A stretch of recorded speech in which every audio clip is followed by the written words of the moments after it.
Hello साथियों, आप सभी का स्वागत है फार्मा एजुकेशन यूट्यूब चैनल पर। आज हम लोग यहाँ पर बात करने वाले हैं ऐसे कौन कौन से इंजेक्शन हैं जिनको सबसे ज्यादा यूज किया जाता है। लेकिन इस वीडियो को सभी लोग जितने भी लोग देख रहे हैं, कृपया जितनी भी मेडिसिन बताई जा रही इसका अपना इस्तेमाल में न लाएं। ये सिर्फ एजुकेशनल पर्पज से वीडियो बनाई जाती है, इसके जिम्मेदार आप स्वयं होंगे। तो चलिए हम शुरू करते हैं आज की वीडियो को और समझते हैं और जानकारी लेते हैं। सब्सक्राइब करना मत भूलिए। आज की ये वीडियो आप सभी के लिए बहुत इंपॉर्टेंट होने वाली है, क्योंकि आज हम जानेंगे कि हॉस्पिटल्स में सबसे ज्यादा कौन से इंजेक्शन यूज किए जाते हैं। तो आप सभी को इनके बारे में पता होना चाहिए। ये वीडियो केवल आपकी इन्फॉर्मेशन के लिए, आपको इनमें से कोई भी इंजेक्शन खुद से ट्राई नहीं करना है। तो देखिए, यहाँ पर हमने केवल उन्हीं इंजेक्शन को लिया है जो कि हॉस्पिटल्स में सबसे ज्यादा यूज किए जाते हैं। तो यहाँ पर पहला इंजेक्शन है डाइक्लोफेनेक इंजेक्शन। ये एक एनाल्जेसिक है, यानी कि पेन किलर।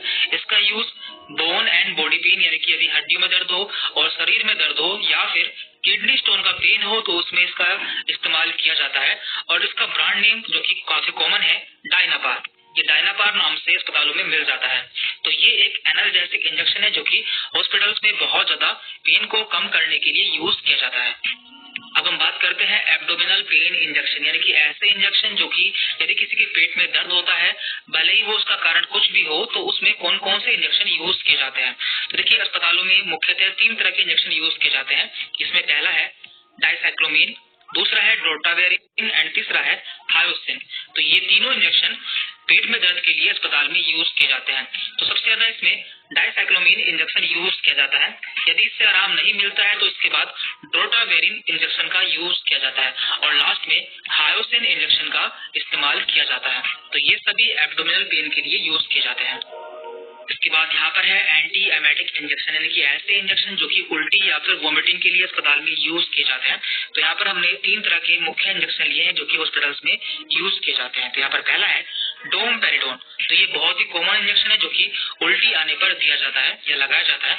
दूसरा है ओंडासेट्रॉन। तो ये एमएसेट नाम से काफी फेमस है, ये इसका ब्रांड नेम है और इसी नाम से ये मिलता है। और तीसरा है यहाँ पर मेटाक्लोप्रोमाइड। तो ये 3 इंजेक्शन है, एंटी एमेटिक है या फिर उल्टी के लिए अस्पतालों में यूज किए जाते हैं।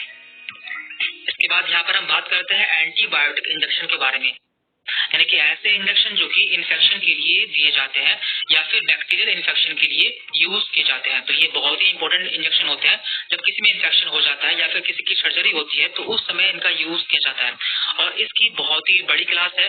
हर डॉक्टर की चॉइस अपनी अलग अलग होती है, लेकिन यहाँ पर हम केवल ऐसे इंजेक्शन के बारे में बात करने वाले हैं जो कि सबसे ज्यादा यूज किए जाते हैं। यहाँ पर पहला है जेंटामाइसिन, दूसरा है एमाइकासिन एंड तीसरा है सेफ्ट्रिक्सोन।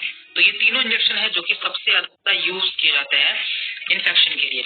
इसमें से जो तीसरा इंजेक्शन है सेफ्ट्रिक्सोन, इसे यूज करने से पहले पेशेंट पर इसका एलर्जी टेस्ट किया जाता है, क्योंकि ये हर किसी को सूट नहीं करता है।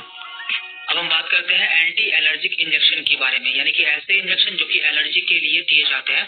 तो एलर्जी कई तरह की हो सकती है, जैसे कि खुजली हो जाना, दाने हो जाना या फिर नाक बहना। तो एलर्जी कई तरह से हो सकती है।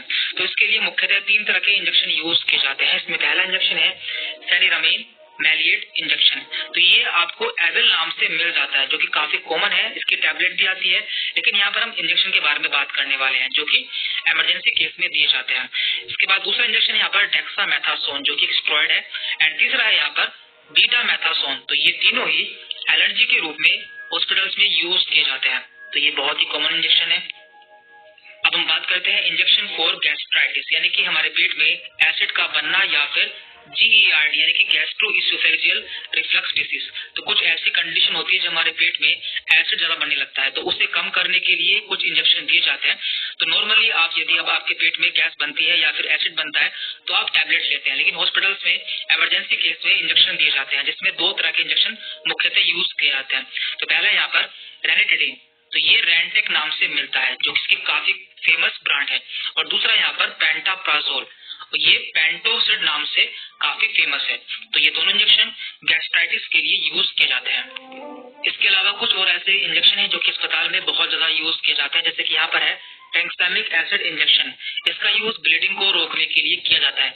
यदि किसी का खून बहुत ज्यादा बहता है, वो रुकता नहीं है, तो ऐसी कंडीशन में ये इंजेक्शन लगाया जाता है। और इसका एक पॉपुलर ब्रांड नेम है ट्रेनेक्सा। ये इस नाम से काफी ज्यादा यूज किया जाता है। इसके अलावा हॉस्पिटल्स में एक विटामिन का इंजेक्शन भी बहुत ज्यादा इस्तेमाल किया जाता है, जिसका नाम है मेकोबालामिन इंजेक्शन। इसमें विटामिन B12 होता है और इसे हम ताकत का इंजेक्शन के नाम से भी जानते हैं।